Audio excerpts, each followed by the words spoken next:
Saya mengundang saudara-saudara sekalian untuk turut bersama saya masuk dalam perjalanan keseharian untuk pembentukan kerohanian kita, di mana kita akan praktek solitude, silence, stillness, and scripture reading.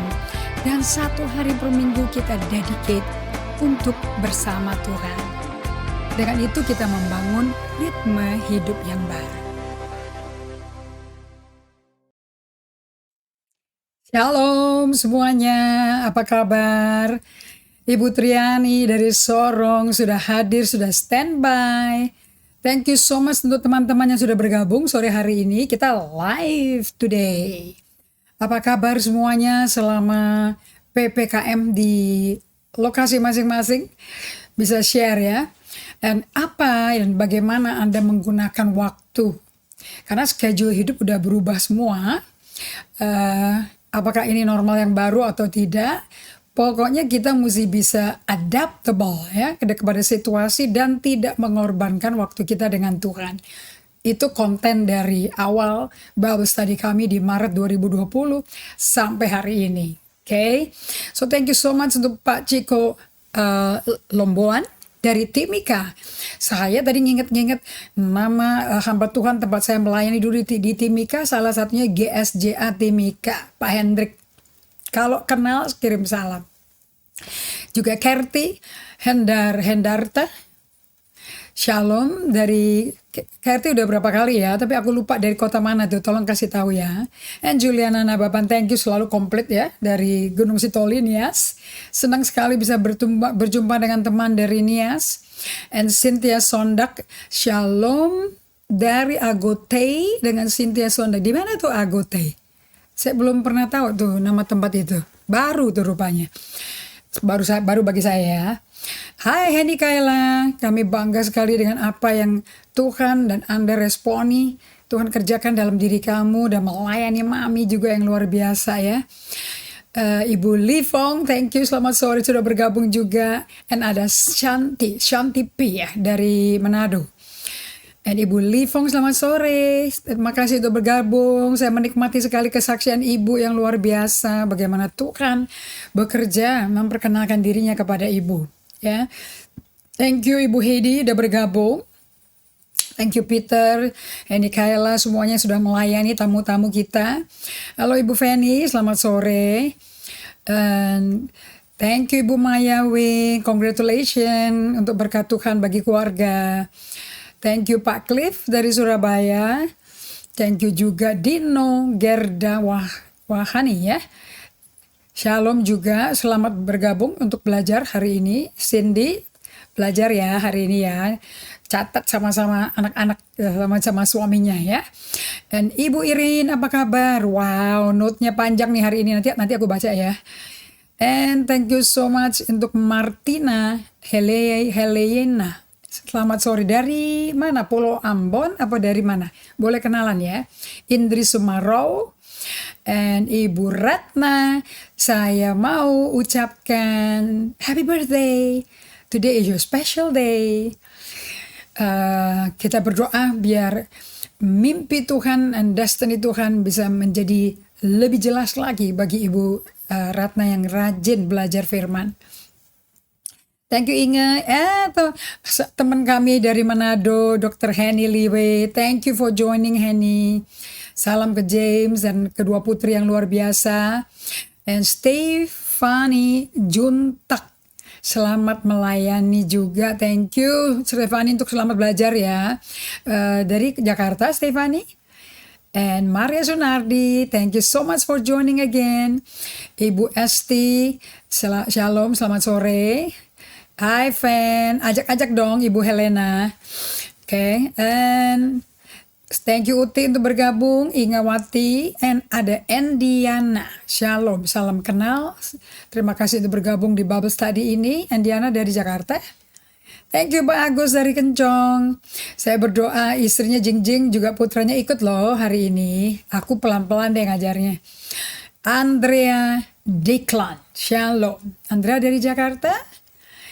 And Ibu Henny, Agotei itu desa di Minahasa Selatan. Oh, wow. Kita belum pernah ke situ ya, Han ya. Aku belum pernah dengar loh itu. But it's amazing ya, bisa Minahasa Selatan bisa bergabung dengan kita hari ini melalui facility dari Facebook. And Sylvia Karawan, thank you so much untuk setia selalu mau belajar dan mendengarkan firman. Thank you Fenty untuk surfing. Thank you. Oh, Cindy juga melayani hari ini ya. Anneke Momoka. Wow, yes, kita merayakan ulang tahun ke-76 ya. Anniversary dari negara terkasih kita, Indonesia Teguh. And David Semar. Oh, dari kota mana David Semar? Menarik sekali namanya, dari Jawa Tengah. Boleh ya sharing ya. Sance Alo. Thank you untuk bergabung lagi untuk belajar firman. Meryl Yoris, shalom, apa kabar? Udah pernah bergabung ya Meryl ya? Thank you. And hi Jessica, thank you so much. And Esther Sugiono, thank you untuk melayani juga. Ibu Nur Tambunan, Balikpapan baik-baik Bu, sehat-sehat semuanya ya. Luar biasa.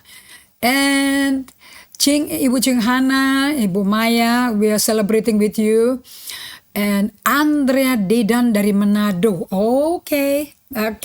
Yang lainnya kita akan sapa sesudah pembelajaran. Thank you dari Makassar juga udah bergabung ya. Kita satu hati, persiapkan hati kita untuk minta Roh Kudus membuka mata hati kita, telinga rohani kita supaya kita bisa ngerti sebetulnya tuh dipanggil Tuhan, ikut Tuhan untuk apa sih. Jadi kita punya clarity ya. Mari kita berdoa.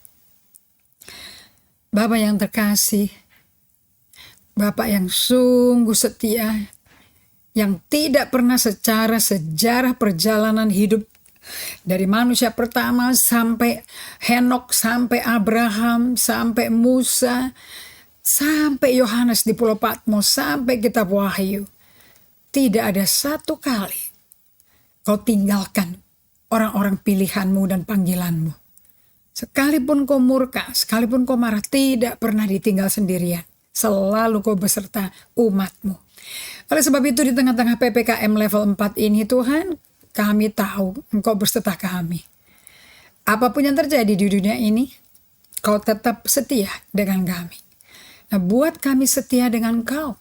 Dan aku minta Roh Kudus, temani kami, jaga kami, gandeng kami, insafkan kami, dan berhembuslah sore hari ini untuk mengajar kepada kami. Aku minta ini hanya di dalam nama Yesus Kristus Tuhan kami. Terpujilah namamu dalam nama Yesus. Amin. Alright, saya minta Alkitabnya, karena tali sifat kita, pegangan kita, fondasinya adalah firman Allah. Oke, so apa dan bagaimana Tuhan mau kita hidup sebagai pengikut Kristus yang berhasil, yang mencapai goal, tentu basisnya mesti firman Allah. Tidak bisa tidak. Amin. Ingat ya, firman Allah itu adalah Allah loh. So, lihat Alkitab itu sebagai surat cintanya Tuhan bagi kita. Karena kalau Anda pelajari sejarah Israel, dari budak menjadi bangsa pilihan, sampai jadi dibuang ke Babel, mana sih Tuhan pernah ninggalin umatnya? Selalu dia kembalikan lagi ke Yerusalem, bangun lagi tembok Yerusalem, bangun lagi bait Allah.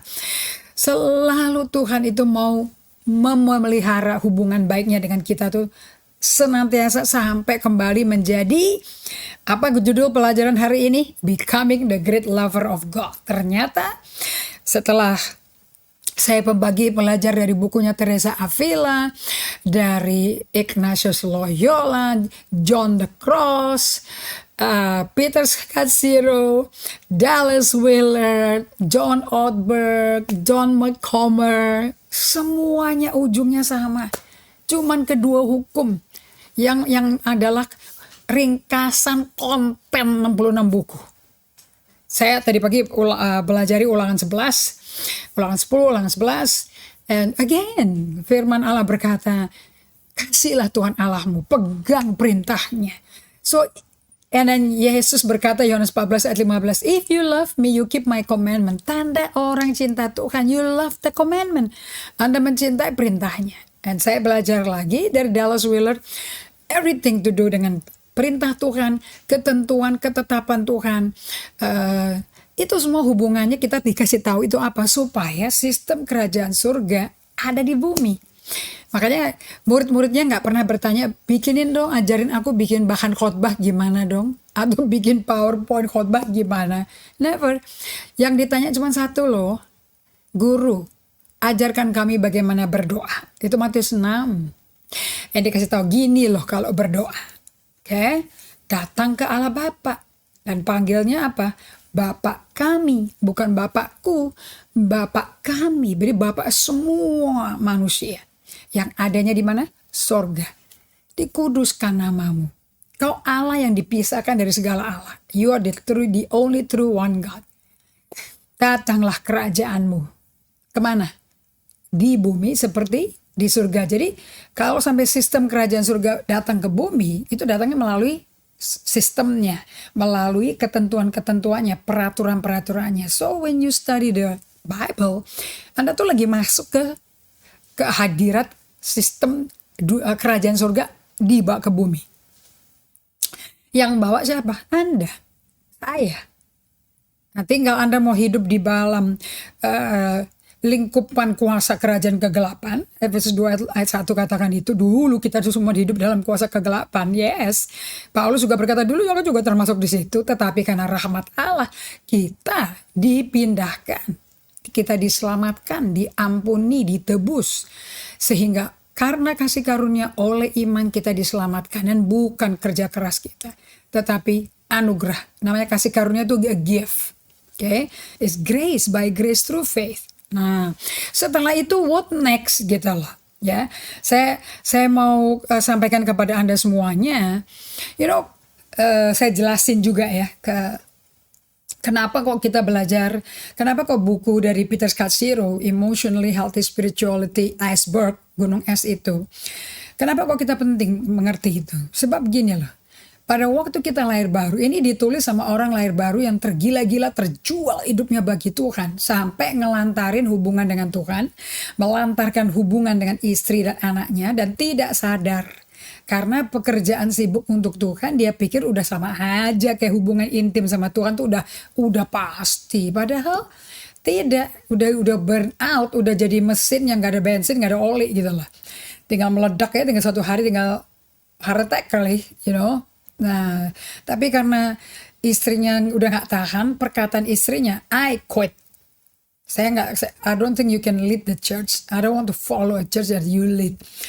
Karena kehidupannya Peter Scazzero di rumah sama dengan anak-anak dan istrinya beda sama apa yang dia lakukan dengan hubungan dia dengan orang-orang di gereja. Yang dia growingly, actively, the church is growing numbers, dan itu jumlah penambahan jiwa-jiwa itu menipu banyak hamba Tuhan. Oke, disangkanya itu sama dengan approval Tuhan dan equivalent dengan sudah intim sama Tuhan. No, it doesn't. Ternyata tidak. Saya ngalami. Ini pengajaran keluar karena saya ngalami sendiri dan saya nggak enak rasanya, penderita sekali. Hidup capek, frustrasi. Bawaannya isinya daging melulu, yang keluar tuh dagingnya saya, yang dulu saya hidupnya kayak begitu, saya sampai heran masih bisa berbahasa roh, tapi kelakuannya nggak bagus. There's no love. Jadi yang bikin hubungan itu rusak dalam gereja lokal is because we have no love dari leadernya. Nah, so saya is passionate sekali mengajarkan hari ini becoming the great lover of God. I am so passionate for this. Sebab melalui pelajaran EHS itu, kita tuh banyak lihat diri, orang tuh lihat kita itu hanya tip of the iceberg. Okay? Belajar dari film, pengalaman dari kenyataan sejarah kapal terbesar termewah yang pernah dibikin, yang nabrak gunung es dan semua penumpang dan nakodanya meninggal ya, kaptennya juga meninggal. Padahal kaptennya jago sekali dan sangat berpengalaman, sudah skilled sekali. Tapi dia dengan kesombongannya dia bilang, oh itu bisa kok dilewatin, gunung es itu kecil. Dia nggak tahu gedenya tuh di bawah. Itu yang menghancurkan kapalnya dan membunuh semua penumpangnya. Okay? Menyedihkan sekali, but we can see the movie to learn, untuk mempelajari. Okay? So, semua perbuatan kita yang rusak karena akibat dosa, itu membuat kita punya jiwa yang rusak. Kan Anda tahu kan, dia Kejadian 2 ayat 7, waktu Allah pertama kali bikin manusia, yang dia bikin kan badannya itu dari tanah merah. Tapi nggak bisa ngapa-ngapain sampai dia hembuskan nafasnya. Kejadian 2 ayat 7. Begitu dihembuskan nafasnya masuk ke badan tanah liat itu, berubah menjadi makhluk hidup. Saya suka bahasa Inggrisnya, living soul. There is a soul that is alive. Tapi alive-nya for God, bukan alive for self, bukan alive for the devil, hanya for God. Namun di Kejadian 3, musuh bebuyutan Allah nggak suka ada kehidupan Allah di makhluk hidup ini, namanya Adam. Adam artinya manusia. Dan dirayu, digoda dengan 3 macam godaan ya. Anda tahu 1 Yohanes 2 ayat 16, Anda baca sendiri ya. Hawa nafsu mata, hawa nafsu daging, keangkuhan hidup. Selalu pakai taktiknya itu, nggak pernah jauh-jauh. Jadi kita mesti ingetin diri kita dengan firman makanya. Karena kita nih pelupa, tapi kertas nggak pernah lupa. So, dia digoda, dia pilih melanggar Tuhan atas rayuan godaan si iblis, musuhnya Allah, karena dia Lucifer yang ditendang keluar dari surga. Nah, kemudian dia pegang manusia karena manusia memberi diri. Wah, dari mana saya ngomong begini? Karena Allah datang kan. Adam, di mana kau? Dan dia menjauh dari Allah, nggak mau ngomong, nggak mau ketemu, bersembunyi. Padahal Allah datengin dia loh. Jadi jangan menyangka Allah itu tidak nyari kita. He is very relentless dalam hal hubungan dengan manusia. Allah tuh pantang nyerah. Dia akan nyari kita terus. Dia nggak akan membiarkan. Dulu saya pernah dengar dari bahan komsel kami ya, that God love you so much to leave you the way you are. Allah itu terlalu sayang sama kita untuk membiarkan kita dalam kondisi sekarang seperti ini. Dia terus relentlessly pursuing us. Allah loh yang nyari kita loh. Allah yang berinisiatif mengejar kita. Because He is our great lover. Buat Allah, kita great lover dia. Buat kita, dia great lover kita enggak. Nah itu perlu dia kerjakan di dalam kita. Kenapa? Karena dosa merusak jiwa yang hidup tadi jadi jiwa mati. No more love. Nggak ada bahan mentahnya lagi. Nah itu Allah perlu kerjakan di dalam kita sesuai kehendak dan pekerjaan kerelaan dia, Filipi 2:13, supaya kembali manusia ke cinta mula-mula. Berhasil kan? Kan pertama kali kita lahir baru kita cinta mula-mula semua. Pernah kan Anda ngalami? Terus digenjot lagi dengan baptisan Roh Kudus. Tambah lagi real hadirat Allahnya sekarang. Tangible, kata tangible muncul dalam vocabulary kita. Artinya apa? Kehadirannya bisa dipegang dan dirasa. Tangan bisa panas, badan rasa dipeluk. Anda pernah ngalami itu semua kan? Nah, setelah ngalami itu tuh hanya incidental, hanya sekali-kali aja, atau is going to be continuum.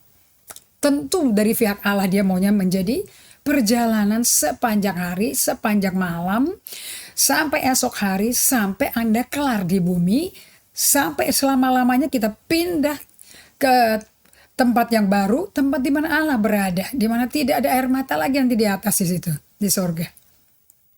Tapi kita mesti biasa hidup dengan Tuhan di bumi kalau mau betah di sorga, iya dong. Kalau di bumi aja malas-malasan ketemu Tuhan, bagaimana betah di sorga? Nanti isinya Tuhan terus di situ. Nggak, matahari udah nggak ada, bulan nggak ada. Mataharinya adalah Allah Tritunggal. Terangnya itu, karena dia terang dunia. Nah, jadi tujuan daripada panggilan Tuhan kepada 12 murid, kepada Abraham, kepada Yusuf, kepada Yakub, kepada Musa. Saya baru renungin lagi Keluaran 3 ayat 1 sampai 5. It takes hanya satu manusia ngalami spiritual transformation loh. Dari Musa dengan track record pembunuh, pandai, sombong, pendidikan Mesir. Kisah Rasul 7 ya, Stefanus khotbah. Siapa tuh si Musa itu? Bisa berubah menjadi orang yang paling lemah lembut. Ngomong aja gak bisa katanya. Aku petah lidah, stutteran katanya. Aku gagap. Nah gagapnya tuh apa, dia stres 40 tahun di Median. Karena dari kaya raya, putra pangeran Mesir, tiba-tiba jadi apa ya, kayak pemulung kali ya. Ngurusin kambing dombanya orang lain yang akhirnya jadi mertua dia. Dia nikahi anak perempuan sulungnya si Fora, punya anak di situ. Tapi dia nggak punya apa-apa. Dia hanya punya dirinya. Yang itu pun dia belum kenal. Kacau deh pikirannya. Karena track record masa lampaunya nggak enak tuh. Nah, sampai Tuhan membuat kunjungan mendadak di dalam semak belukar yang berapi, tapi nggak kebakar. Dan waktu Musa mendekati mau inspeksi, Allah berkata, tunggu dulu, jangan kau dekat-dekat. Ini tanah suci loh, copot loh sendal kamu. Dan Allah perkenalkan dirinya siapa. Pertemuan itu membawa Musa berubah menjadi penyelamat bagi budak-budak Ibrani. Lepas dari tekanan perbudakan Firaun, menjadi suatu bangsa yang Allah sendiri rajanya. What a transformation. Tapi untuk itu dapat terjadi, Musanya ngalami transformasi. So, panggilan Tuhan kepada 12 rasul, panggilan Tuhan kepada Musa, kepada Abraham akan menjadi gambaran jelas buat kita. Dan I will be changed juga. Makanya destiny daripada suatu spiritual journey itu kita menjadi manusia baru. Manusia yang apa? Yang 100% penuh dengan Kristus, penuh dengan Allah, serupa Allah. Okay? Dan menemukan manusia baru, jati diri asli genuannya kita yang dibikin Allah. Seperti desain originalnya dia. Tujuannya kita ke sana, bukan hanya menjadi punya buah roh aja, nggak stop di situ. Be the bride of Christ, menjadi mempelai Kristus, totalitasnya. Right? So, kita lihat di PowerPoint kita ya, yang saya mau review kembali.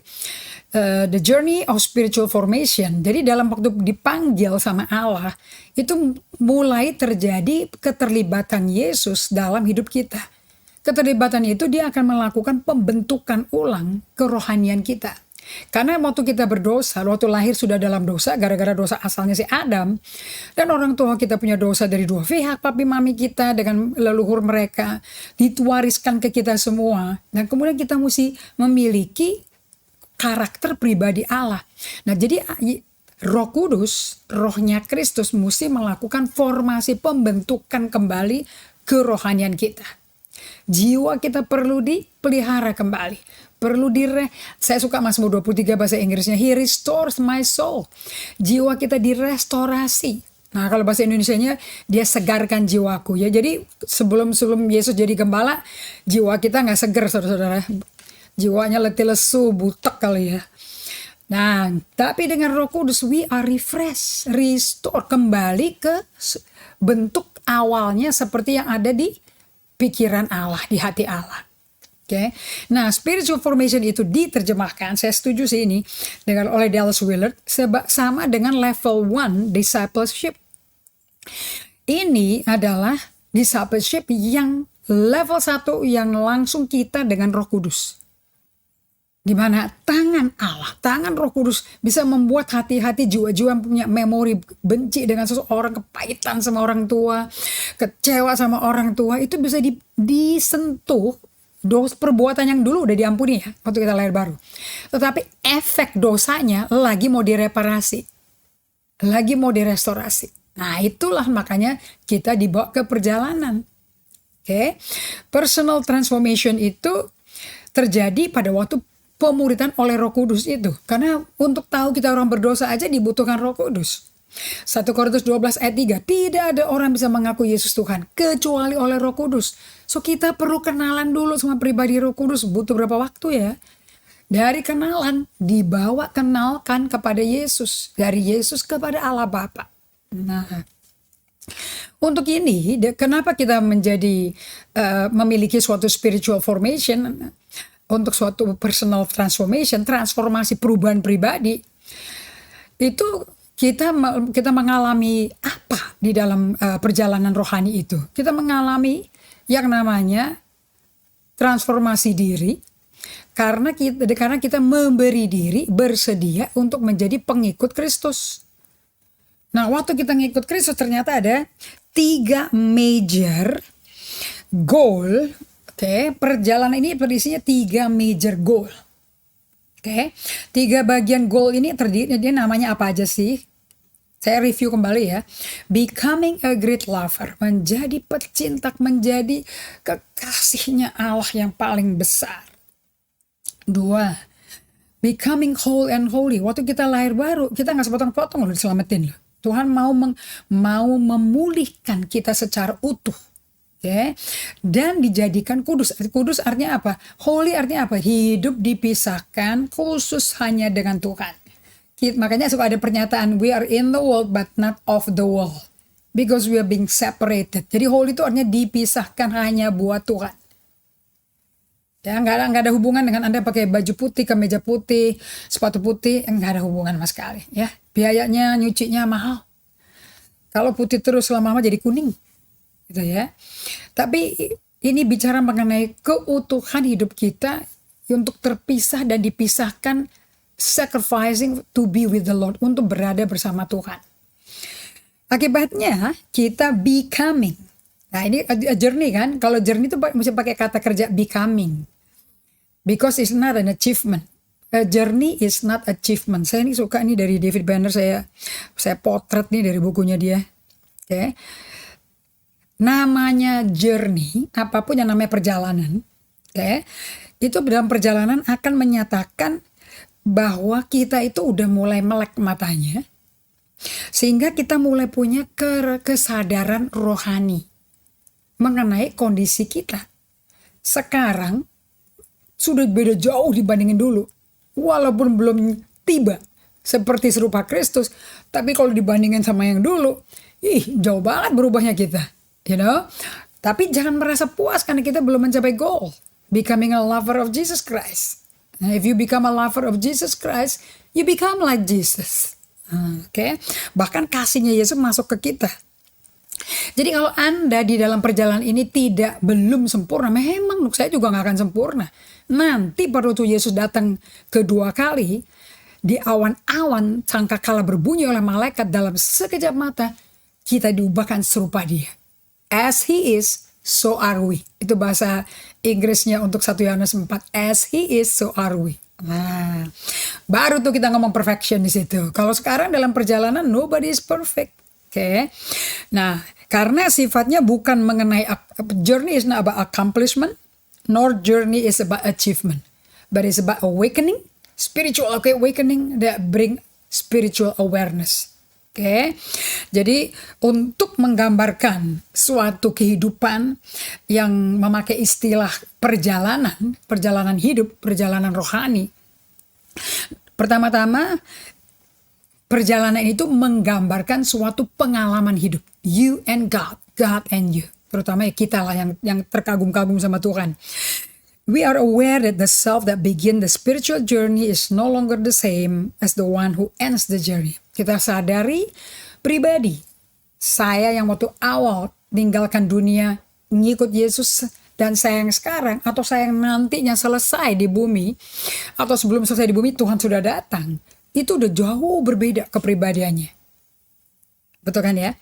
Nah, ini akan memberikan pada kita identitas yang baru dan kesadaran bahwa kita itu mengalami, manusia batin kita mengalami perubahan perjalanan hidup dalam kita yang berubah. And so we are looking, kok aku berbeda ya, aku kok udah berubah, nggak sama lagi. Nah, you will be having all this beautiful experience with God, yang sampai apa yang Tuhan kerjakan di dalam kita melalui guru abadi kita yang namanya Roh Kudus yang tinggal dalam kita. Dia kerjakan dalam kita semua gunung es yang rusak itu, yang penuh dengan luka, yang penuh dengan trauma, ketakutan, depresi, stres, ansietas, you name it, we got it there. Itu disembuhkan semua sesuai Mazmur 147 ayat 3. He bind our wound. Dan apa yang dia udah kerjakan di dalam itu adalah rekaman dari hati keluar ke mulut. Nah, keluarin, work it out. Apa yang Allah kerjakan di dalam kita. Oke, God is good. Oke, kalau kita bisa bilang God is good, jangan eksternal yang diukur sebagai patokan. It's internally what you going through. Oke, karena damai sejahtera itu bukan dari luar ke dalam. Damai sejahtera Allah. The peace that I give you, Yohanes 14:27, peace I live with you. But the peace I live with you bukan sama dengan damai yang dunia kasih.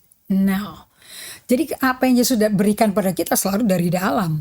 Oke, so David Banner mengatakan 3 master goal ini terjadi pada kita pada waktu kita lagi dalam perjalanan. Nah, kerohanian kita, perjalanan rohani kita adalah sia-sia. kalau tidak berpusat kepada kasih. Kenapa saudara-saudara? Yang manggil kita namanya kasih. Dan di 1 Korintus 13 dia menerjemahkan, saya baru ngerti lah. 1 Korintus 13 dikatakan seperti ini, kasih itu sabar, kasih itu murah hati, kasih itu lemah lembut, kasih itu baik, kasih itu peramah, kasih itu tidak bermegah. Kalau ada yang patut dimegahkan, kasih itu tidak bicara besar, kasih itu turut sedih kalau ada orang lain yang lagi sedih. Kasih itu ada penguasaan diri. Saya mau tanya pada Anda, kita kan dulu waktu masih muda rohani suka ngomong gini, kamu nih kayak begitu kasar, mana kasih? Anda mau tahu? Saya baru belajar ya dari Dallas Willard, dia tulis kayak begini. Coba kamu latihan deh, praktek deh di 1 Korintus 13 ayat 4-8 ya. Allah adalah kasih kan, God is love, right? 1 Yohanes 4 ayat 16, God is love. Sekarang di 1 Korintus 13 ayat 4-8 dikatakan, love is patient, love is long suffering, mau menderita dalam jangka waktu yang panjang itu love tuh. Okay? Nah, sekarang kata di Alex Barrett, coba kamu ganti dong kata kasih dengan God. So, karena God is love kan. So, 1 Korintus 13 ayat 4-8 bunyinya menjadi gini. God is long suffering. God is kind. God is patient. God is full of self-control. God doesn't rejoice kalau anak-anaknya itu mengalami kesusahan, mengalami kecelakaan. Enggak diketawain. Okay? Because, nah sekarang kalau Anda ganti seperti itu, sekarang saya baru ngerti dong. Kalau ada orang berkata, mana kasih? Katanya orang Kristen. Mesti ada kasih dong. Well, yang punya kasih itu Allah. Jadi kalau kita tidak ada hubungan sama Allah, ya tentu infus kasih itu nggak ada terjadi. Nggak masuk ke kita. Bagaimana kita mau menjadi sabar sama sesama? We need to be with God, don't we? Kita perlu bergaul dengan Allah. Karena Amsal 13 ayat 20 berkata, dengan siapa Anda berasosiasi, begitulah Anda. Anda bergaul sama orang bebal, Anda jadi bebal. Anda bergaul dengan kasih, Anda menjadi orang yang mengasihi. Right? Nah, jadi kekristenan without love sebagai pusatnya, is not a Christian. It's not Christianity at all, dan bukan sistem kerajaan surga sama sekali. Karena kerajaan surga Roma 14:17 berkata bukan mengenai makanan minuman, tetapi kebenaran, damai sejahtera, sukacita oleh Roh Kudus. So sifat-sifat adjektif ini datangnya dari Roh Kudus, dari pihak Allah. Kita nggak punya berarti. Jadi kalau Anda mau ada sukacita, Tuhan adalah kekuatan kita. Anda kutip Nehemia 8 ayat 11. Tapi kalau Anda nggak bergaul, nggak karena Roh Kudus, mau dapat dari mana sukacitanya? Nah, kalau Paulus nulis surat bahwa saya suka sekali Filipi 3 ayat 10 itu dulu adalah doanya saya senantiasa. Saya kerindu untuk bisa ngalami ini, dan saya minta ya dari pakai iman doanya sampai menjadi pengalaman itu baru terjadi, dialami pengertiannya di 5 tahun terakhir ini. Coba ya di Filipi 3 ayat 10. Yang ku kehendaki, this is the prayer of Paul, ialah mengenal dia. Dia itu siapa? Allah kan. Allah itu siapa? Kasih kan. Mengenal kasih dan kuasa kebangkitannya dan persekutuan di dalam penderitaannya. Saking sayangnya waktu menderita pun kepingin jadi satu, kepingin deket sekali. Saking cintanya. Dan di mana aku menjadi serupa di dalam dia, dengan dia, dalam kematiannya, supaya aku akhirnya beroleh kebangkitan dari antara orang mati. Kalau betul-betul kita cinta sama Tuhan, become a great lover, kekasihnya Tuhan yang paling besar, kita akan ikut. Kalau dia mati, sangkal diri pikul salib, ya kita juga akan sama ngalami. Kita nggak mau dia yang berkorban aja, yang menderita mati-matian terus kitanya enak-enak. Itu namanya bukan lover. Oke. Itu namanya ya pengambil ya, benalu gitu loh jadinya ya. Bahasa Inggrisnya sucker ya. Not the lover. So God is love. Itu sentral daripada hubungan kita dengan Tuhan. Apa tadi? 2 ringkasan daripada 66 buku Alkitab. Matius 22 ayat 37 sampai 39 atau 37 sampai 40. Hukum yang pertama dan terutama. Cintai Tuhan Allahmu, kasihi Tuhan Allahmu dengan segenap hatimu, jiwamu, kekuatanmu, tubuhmu, pikiranmu, segenap jiwamu, segenap ragamu. Cintai Tuhan Allahmu. Hukum yang kedua, sepenting yang pertama. Cintailah sesamamu seperti kamu mencintai dirimu.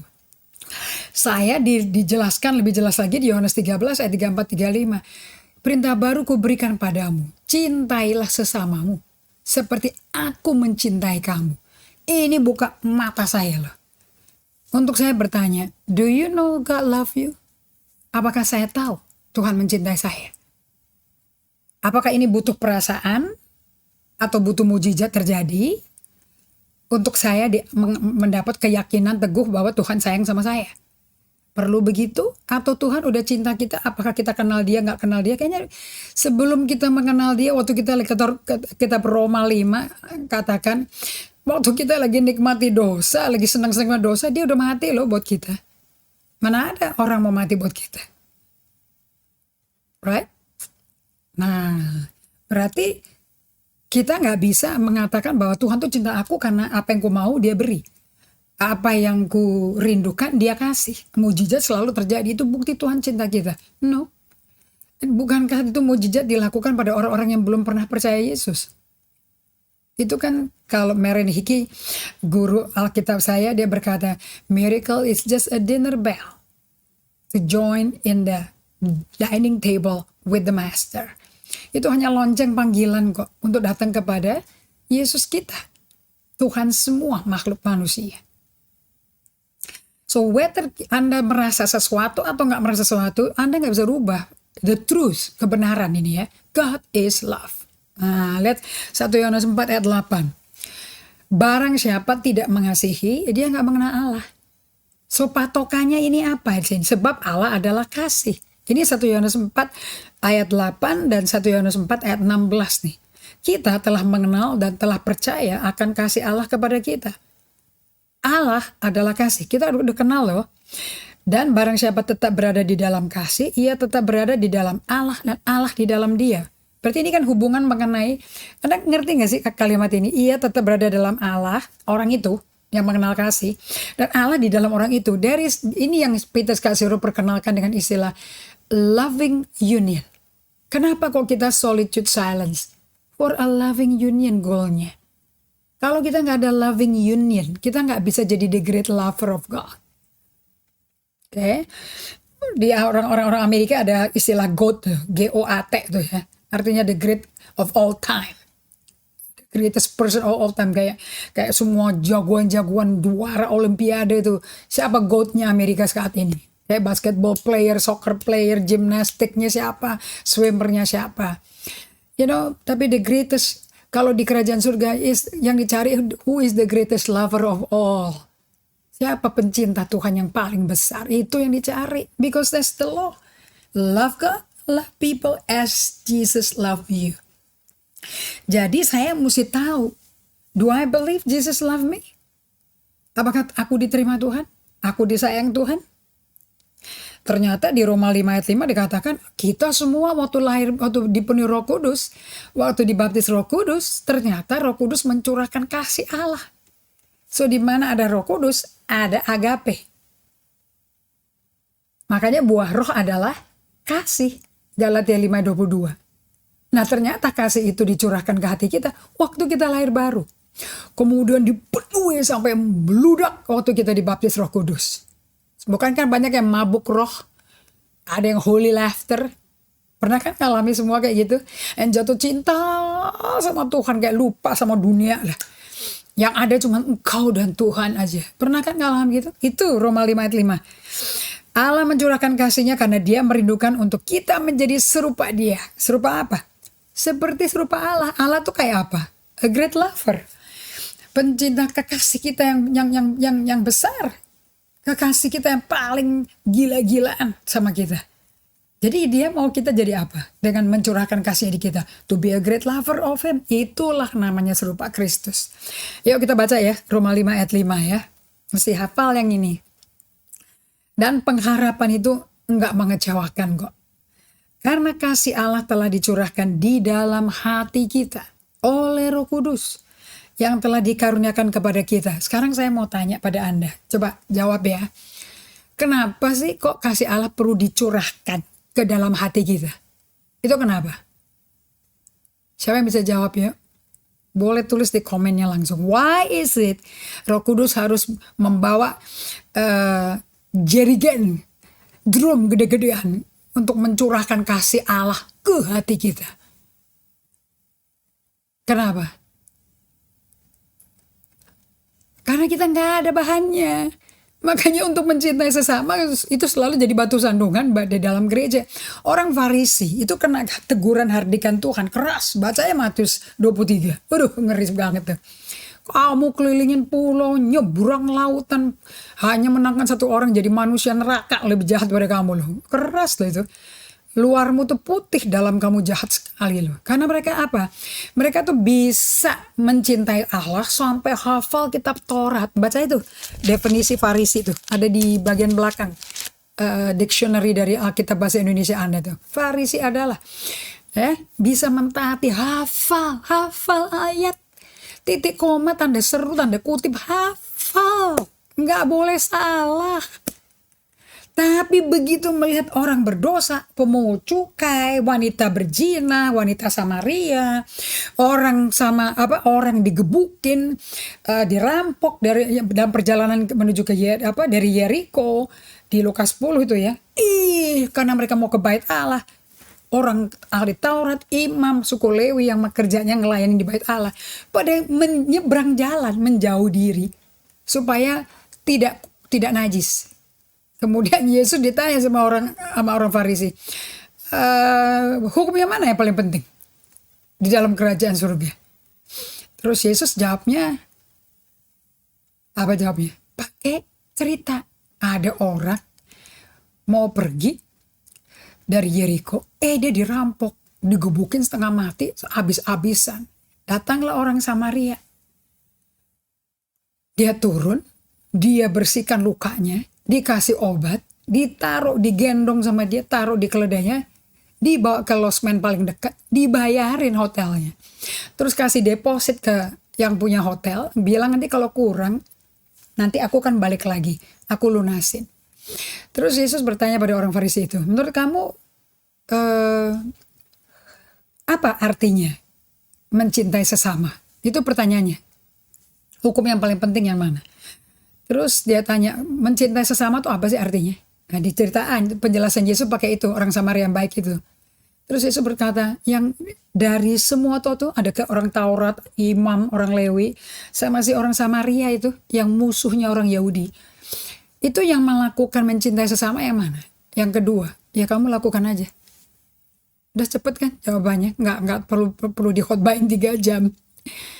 Oke, nah, jadi ujung-ujungnya itu orang-orang Farisi itu, orang Saduki, ahli Taurat, imam suku Lewi, bisa setiap hari pakai jubah yang gede-gede ada di bait Allah, tapi gagal mencintai orang berdosa. Dan Yesus berkata, nggak ada dokter datang buat orang sehat, dokter datang buat orang sakit. Aku tidak datang untuk orang benar, aku datang buat orang berdosa. Makanya dia bisa makan di rumahnya Sakius, dia bisa makan di rumahnya si Maria, Marta, Lazarus, itu orang miskin semua tuh, orang Betani itu. Baca aja Yohanes 11 sama Yohanes 12. Bukankah itu Maria yang sama? Yang waktu itu Yesus diundang ke Simon orang Farisi. Mana kasih lebih besar? Ditantang loh Yesusnya ya. Nah, kemudian si Maria datang dengan minyak narwastunya.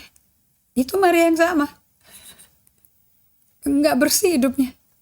Tapi Yesus terima, diurapi pakai minyak yang mahal tuh dari kepala sampai kakinya, dikeringin pakai rambutnya dia. Orang Farisi apa? Jijik. Nah, itu yang ditegur sama Yesus. Kamu kalau bukti kamu mengasihi Allah, buktinya tuh kelihatannya mengasihi sesama. Agar semua orang berdosa bisa kembali kepada penciptanya, kepada Tuhan Allah Israel, dan mereka dipulihkan dan disembuhkan. Dan mengenal Yesus, penebus mereka semua. Nah, beda. Ini loh yang membuat gereja gagal pun sekarang. Anda hanya mau mengasihi orang yang cocok sama Anda, yang apa-apa ngertiin Anda, yang tanpa ditanya udah ngerti Anda. Tapi orang yang lamban berpikir, lamban berbicara, apa-apa nggak ngerti dah, mesti ditelasin sampai 15-20 kali gitu kali ya. Itu pun baru ngerti seperempat loh. Anda bisa sabar nggak sama dia? Karena love is patient. Nah, kita semua itu diujinya di situ. John Wesley ngomong seperti ini. Pemuritannya buat dia tuh namanya sanctification. Sanctification itu artinya dikuduskan, dipisahkan. Itu adalah proses pembaharuan dalam gambar rupa Kristus. Artinya apa? Kalau kita diubah kembali ke gambar rupa Kristus. Artinya menurut John Wesley, itu we love as Christ love. Kita bisa mencintai sesama seperti Yesus mencintai kita. Nah, kalau saya nggak melakukan 5S, slowing down, ini S-nya bahasa Inggris semua ya. Slowing down, to stop, to be with God. Dengan menjadi silence and stillness, to listen to God. Melalui listen to God-nya melalui apa? Scripture reading, pembacaan ayat. Nah, ini yang saya ajarin namanya Lectio Divina. Nah, kemudian sabat seminggu sekali, di mana Tuhan memberikan hak istimewa ke Anda dan saya. Kita boleh istirahat 24 jam. Just to be with Him. Hanya untuk bersama Dia. It's a day of delight. Hari yang menyenangkan karena satu keluarga bisa bersama Tuhan. Tidak mikirin kerjaan, tidak mikirin urusan-urusan yang membebani pikiran kita sampai membuat kita jauh dari Tuhan. Nah, tapi menolong orang susah boleh, menolong sesama boleh. Nah, sekarang saya mau tanya sama Anda, gimana sih Tuhan Yesus mencintai Allah Bapaknya? Kita kan disuruh menurut John Wesley, artinya kita mengalami spiritual formation untuk personal spiritual transformation, atau kita mengalami pemuritan langsung oleh Roh Kudus. Itu tujuannya supaya ada formasi Kristus di dalam kita. Nah, di situ kita kalau ada Roh Kudus pasti dicurahkan kasih. Nah, berarti kita disuruh mencintai Allah segilanya Tuhan mencintai nyawa kita sampai mau mati. Bunuh anaknya sendiri itu kan gila cintanya tuh. Betul gak? Nah, sekarang kita mau lihat how does Jesus love the Father? Kayak apa sih Yesus memanifestasikan, mengekspresikan, mendisplay cintanya dia ke Bapaknya itu kayak apa? Transformasi kerohanian Kristen menurut aliran John Wesley itu artinya seperti ini. Keberadaan dari si pengikut Kristus, the becoming of the follower of Jesus Christ, yang disempurnakan di dalam kasih, di mana kasih Kristus menjadi kasihnya orang itu. Anda ngerti nggak? Jadi kalau kita tuh dipanggil, come follow me, itu kita ngikutin Yesus begitu rupa sampai apa yang ada di Yesus ada di kita. Jadi nanti kita mengasihi sesama pakai kasihnya yang ada di Yesus. Karena kasihnya kan kita terima dari Roh Kudus. Jadi bukan kasihan, bukan kasihnya kita. Kau baik sama gua, aku baik sama kamu. Itu namanya kasih filia ya. Kau baik sama aku baik sama kamu, kamu baik sama aku. Nah, kalau kamu jahat, ya gue jahat juga sama kamu. No. Ini kasih yang dari Allah. Kasih yang gak berkesudahan, kasih yang gak bersyarat, kasih yang terus memberi walaupun diludahin, disabetin, you just love. Nah, ini gak bisa otomatis, ini perlu ada disiplinnya, ini perlu ada kesadaran kita, oke? Dan kita minta tolong pada penolong setia kita yang permanen tinggal dalam kita namanya Roh Kudus, Yohanes 14 ayat 26. The Holy Spirit, it will be our helper. Nah, kasih ini untuk kita bisa mengasihi dengan jenis kasihnya Allah. Dulu saya suka ngomong Markus 11 tuh ya, ayat 23 sampai 25. Believe in the Lord. Ingat gak waktu Yesus kutuk itu pohon ara? Dan pohonnya mati kering langsung. Petrus berkata, itu pohonnya mati loh, yang kamu kutuk kemarin loh. Yesus berkata, believe in God. Nah, itu diterjemahkan itu sama Kenneth Hagin. Have the God kind of faith. Miliki iman jenisnya Allah. Kamu dengan hati percaya tidak goyah. Kamu berkata kepada gunung itu dicampakkan ke laut, akan tercampak. If you believe in your heart, you confess with your mouth, you can have what you say. Nah, itu waktu itu ada kegerakan iman, kita lagi belajar. So untuk memiliki the God kind of faith, kenapa kok memiliki iman jenisnya Allah? Karena Galatia 5 ayat 6, saya nggak masukin ya, Anda mesti buka Alkitabnya. Galatia 5 ayat 6, bahwa dijelaskan oleh Rasul Paulus kepada gereja yang udah jadi legalistik. Gereja udah mati, udah ninggalin Roh Kudus, hanya tinggal sisa-sisa kenangan aja. Pekerjaannya kayak apa ditiru gitu loh. Dan dikatakan bahwa bersunat apa nggak bersunat tuh nggak penting. Sebab bagi orang-orang yang ada di dalam Kristus Yesus, ada di dalam Kristus. Bukan dalam organisasi manusia. Di dalam Kristus, kumpullah dalam komunitasnya Tuhan itu. Hal bersunat atau nggak bersunat nggak mempunyai suatu arti. Hanya iman yang bekerja oleh kasih. Faith that work with love. Jadi have the God kind of faith artinya apa? Have the God kind of love. Kalau engkau cinta Tuhan, seperti Tuhan cinta kita, you can talk to the mountain. Nah tapi karena hubungan kita sama Tuhannya belum sehat, ya belum bisa. Kita kan lagi belajar ya untuk sehat ya. Saya juga nggak tahu loh artinya mencintai diri saya sendiri. Cintailah sesama seperti saya cinta diri, sampai saya melakukan solitude silence selama 5 tahun ini loh. Saya ngalami transformasi di dalam. Saya baru tahu bahwa Tuhan itu cinta banget sama aku. Nah karena saya percaya Tuhan cinta saya bisa ngalami dan memberikan cinta itu kepada sesama. Belajar. Sehingga kakak saya juga turut Bible study, bisa menangis kok, bisa appreciate adiknya sendiri yang nonton dia. Nah dia nangis karena adiknya berubah gitu loh.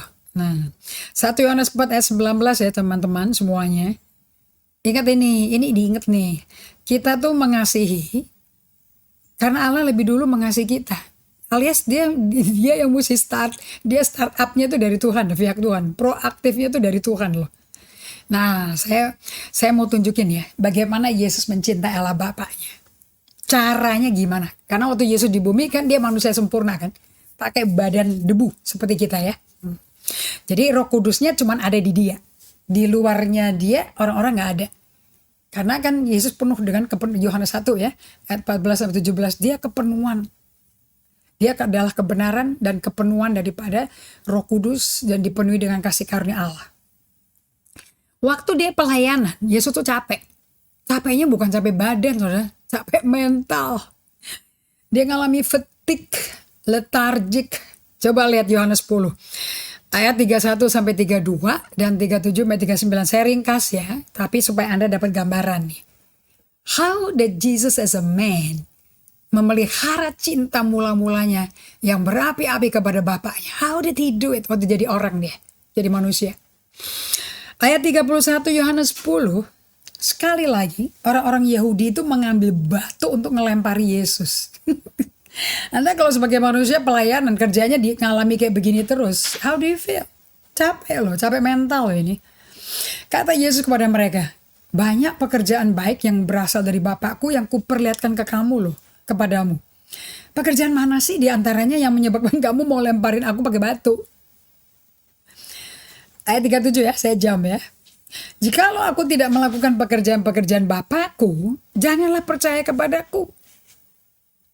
Tetapi jikalau aku melakukannya dan kamu tidak mau percaya kepadaku, percayalah akan pekerjaan-pekerjaan itu, supaya kamu boleh mengetahui dan mengerti bahwa Bapa tuh di dalam aku. Aku dalam Bapa. Berarti Anda lihat union Allah Bapa dan Yesus dalam satu kesatuan. Tritunggal, 3 pribadi, satu Allah loh. The Father is in me, I am in the Father. Jadi pekerjaan yang aku lakukan ya pekerjaan Bapa. Saya ingat sekali ini dari khotbahnya si Catherine Goldman ini. If you don't believe me, that's okay. I have no problem. But at least believe in the works of my Father. Percaya dong pekerjaan Bapakku. Ayat 39. Sekali lagi ya. Mereka mencoba menangkap Yesus. Tapi dia luput dari tangan mereka. Langsung hilang. Yesus bisa, karena belum waktunya dia mati. Nah, dalam kondisi capek gitu Yesusnya ngapain saudara? Kalau Anda kan ngomel mungkin ya, ngambek gitu loh. Mogok sama Tuhan. Tapi lihat Yesus, Yohanes 10 ayat 40 sampai 42. Ini sebagai penutupnya ya.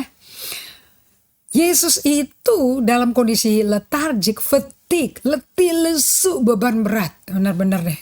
Jadi saya jadi ingat Matius 11 ayat 28. Kau yang letih lesu beban berat, datang kepada aku, belajar dari aku beri kelegaan. Dia gak mungkin ya bisa ngomong orang itu bisa letih lesu kalau dia sendiri gak pernah letih lesu. Ditimpukin batu melulu teman-teman. Capek loh, dia kan orang loh.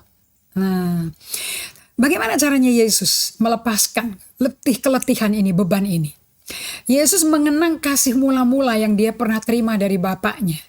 Dengan dia pergi ke lokasi di mana dia dipeluk oleh kasih Bapaknya melalui afirmasi Bapaknya. Kita baca kapan itu terjadinya. Kapan dia mengenang? Yohanes 10 ayat 40 sampai 42. Kemudian Yesus pergi lagi ke seberang Yordan. Habis tadi kan ayat 39 kan. Dia mau ditimpukin batu lagi kan. Terus dia menghilang. Itu dia kemana? Yesus pergi lagi ke seberang Yordan. Ke tempat Yohanes membaptis dulu. Terus dia tinggal di situ. Ngapain dia di tepi sungai Yordan tempat dia dibaptis Yohanes Pembaptis?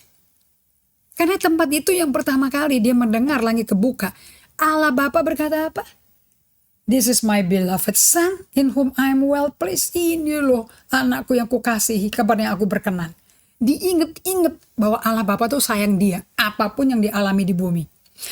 Ayat 41. That's what we need to do. Dan banyak orang datang kepadanya dan berkata, Yohanes memang tidak membuat satu tanda pun loh. Yohanes itu hanya memberikan nubuat. Tidak ada tanda-tanda ajaib pernah terjadi. Tetapi semua yang pernah dikatakan Yohanes tentang orang ini adalah benar. Jadi orang itu pelajari perkataan Yohanes Pembaptis teman-teman. Gak ada mujizat. Gak ada orang buta melihat, orang lumpuh berjalan. Tidak ada. Cuman perkataannya Yohanes itu presisi mengenai Yesus. Dan akurat digenapi tepat waktu, tepat manifestasinya.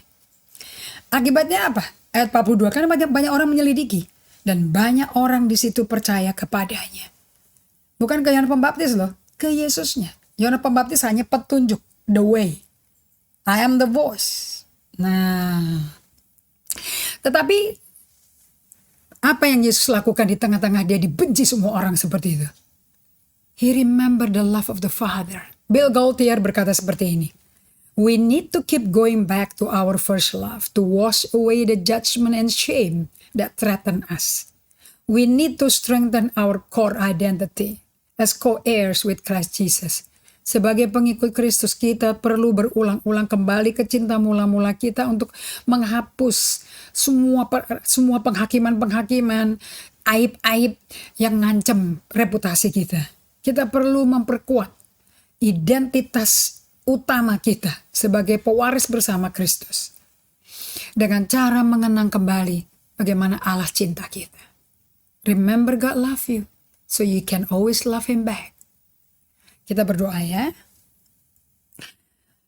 Allah Bapa yang ajaib, Allah Bapa yang indah, yang luar biasa. Kami perlu menyelami how much you love us. Dan betapa kau cinta kami tanpa syarat loh. Kami gak usah sempurna dulu. Tapi kalau kami kembali padamu. Dan Roh Kudus datang dengan roh kelegaannya. Kami diisi lagi dengan kasih Allah itu. Dan dengan kasih itu kami bisa belajar menjadi kekasihnya Tuhan.